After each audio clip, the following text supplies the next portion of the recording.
తిరుమల లడ్డు కల్తీ వ్యవహారాన్ని సీఎం చంద్రబాబు బయటపెట్టడం తప్పు కాదని బీజేపీ రాష్ట్ర అధికార ప్రతినిధి భానుప్రకాష్ రెడ్డి అన్నారు. బీజేపీ రాష్ట్ర అధ్యక్షురాలు పురంధేశ్వరిపై వైసీపీ నేత రోజా మాట్లాడిన తీరు సరికాదన్నారు. వెంటనే పురంధేశ్వరికి క్షమాపణలు చెప్పాలని భానుప్రకాష్ రెడ్డి డిమాండ్ చేశారు. అఖిలాండ కోటి బ్రహ్మాండ నాయకుడు, కలియుగ ప్రత్యక్ష దైవం, కోట్లాది మంది హిందువులకు ఆరాధ్య దైవం వెంకటేశ్వర స్వామికి సరఫరా అయినటువంటి నెయ్యిలో కల్తీ జరిగిందని చెప్పి రాష్ట్ర ముఖ్యమంత్రి గౌరవనీయులు చంద్రబాబు నాయుడు గారు మాట్లాడడం జరిగింది.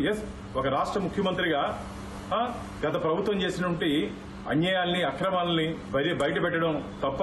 ఇది తప్ప ఎలా అవుతుంది? ఈరోజు సుప్రీంకోర్టులో న్యాయమూర్తులు అడిగినటువంటి ప్రశ్నలకి సమాధానం చెప్తాం మేము. అసలు కోర్టులో ఏ విధంగా ప్రొసీడింగ్స్ ఉంటుందో రోజమ్మ, విజయసాయిరెడ్డి గారు, మీకన్నా ఇంకెవరికి తెలియదు. రోజా గారు, మీరు ఒకసారి A1 ని A2ని కోర్టులో ఏ విధంగా న్యాయమూర్తులు ప్రశ్నిస్తారు, దానికి ఏ విధంగా సమాధానాలు వస్తాయో, సమాధానం చెప్పాలో మీరు ఒకసారి వాళ్ళని అడిగి మళ్ళా మా పురంధేశ్వరి గారిని అడిగితే మంచిది.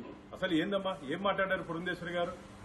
మీరు 5 సంవత్సరాలు జగన్మోహన్ రెడ్డి కళ్ళల్లో ఆనందం కోసం మీరు డాన్సులు వేసింది, డ్రామాలు ఆడింది సరిపోదా? ఇప్పుడు మళ్ళీ ప్రజలు ఇంత మీకు 11 స్థానాలకు పరిమితం చేసినా ఇంకా మీకు బుద్ధి లేకుండా ఇలాంటి మాటలు మాట్లాడుతున్నారు. వెంటనే మీ మాటలు వెనక్కి తీసుకుని పురంధేశ్వరి గారికి విజయసాయిరెడ్డి గారు, రోజా గారు క్షమాపణ చెప్పాలని చెప్పి భారతీయ జనతా పార్టీ డిమాండ్ చేస్తాం.